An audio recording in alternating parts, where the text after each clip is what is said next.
क्या दुनिया पर छाने जा रहा है एक और गहरा संकट? क्या कोरोना के बाद फिर एक नई बीमारी का हो रहा है जन्म? क्या फिर देश में बढ़ने वाला है एक और नई महामारी का प्रकोप?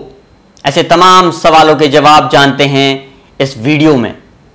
नमस्कार, मेरा नाम है मनोज और आप देख रहे हैं द लोकदूत।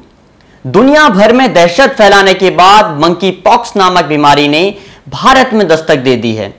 भारत में मंकी पॉक्स का पहला केस केरल के कोल्लम में पाया गया। यह शख्स हाल ही में यूएई से लौटा था और अब दूसरा केस भी केरल में ही पाया गया है, जिसके बाद देश के स्वास्थ्य विभाग फिर से कोरोना के बाद एक नई बीमारी से निपटने की तैयारी में जुट गया है। WHO की रिपोर्ट के मुताबिक मंकी पॉक्स के 50 से ज्यादा देशों में 6000 से ज्यादा मामले सामने आए हैं, जबकि मौतों का आंकड़ा 70 के पार पहुंच चुका है। इनमें से ज्यादातर मामले यूरोप और अमेरिका के देशों के हैं। अब आपके मन में सवाल आ रहा होगा, यह मंकी पॉक्स है क्या? चलिए जानते हैं। मंकी पॉक्स एक वायरल बुखार है जिसके मरीज पिछले दिनों अफ्रीका समेत कई देशों जैसे सिंगापुर, यूके, अमेरिका के देशों में पाए गए हैं। मंकी पॉक्स के लक्षण स्मॉल पॉक्स जैसे ही होते हैं, यानी जिसे हम आम भाषा में छोटी माता भी कहते हैं।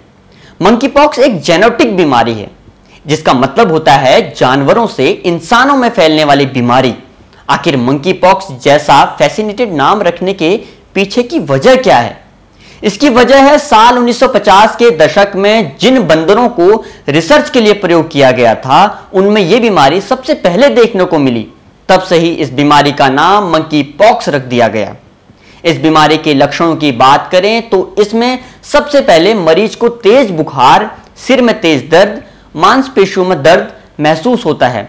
इन सब लक्षणों के 3 से 4 दिन बाद शरीर पर रैशेज पड़ने शुरू होते हैं। बाद में यही रैशेज फफूंद का रूप ले लेते हैं।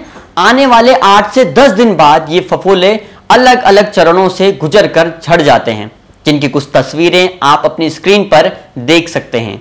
स्मॉल पॉक्स के जैसे दिखने वाले इन फफूंद फफोलों को मंकी पॉक्स कहा जाता है।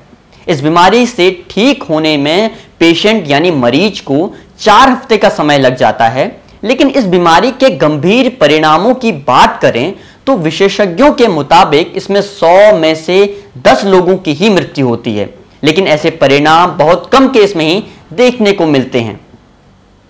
अब आपके मन में सवाल होगा कि आखिर मंकी पॉक्स किन किन कारणों से हो सकता है। पहला कारण, अगर कोई इंसान किसी ऐसे जानवर के संपर्क में आता है जिसे मंकी पॉक्स है तो उसे हो सकती है यह बीमारी। दूसरा कारण, अगर कोई ऐसा जानवर काट ले जिसे मंकी पॉक्स है तो भी खतरा है कि उस इंसान को बीमारी हो जाए। और तीसरा ऐसा कारण जिसकी संभावना सबसे अधिक है, अगर मंकी पॉक्स से संक्रमित पेशेंट किसी स्वस्थ इंसान के संपर्क में आता है तो दूसरे व्यक्ति को छूने से बीमारी के फैलने की आशंका बढ़ जाती है। लेकिन राहत की बात यह है कि यह कोविड जैसी बीमारियों के मुकाबले कम फैलता है और इसके संक्रमण का तरीका भी अलग है। अब बात करते हैं इलाज की।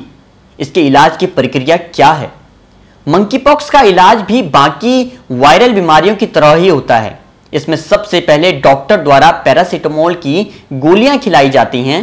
पेशेंट को पानी की मात्रा बराबर दी जाती है, रेस्ट करवाया जाता है। लेकिन इस पूरी बीमारी से उबरने में 3 से 4 हफ्ते लग जाते हैं। वैश्विक आंकड़ों की देखें तो इस बीमारी की अच्छी बात यह है, इस बीमारी से मौतों की संख्या कम है।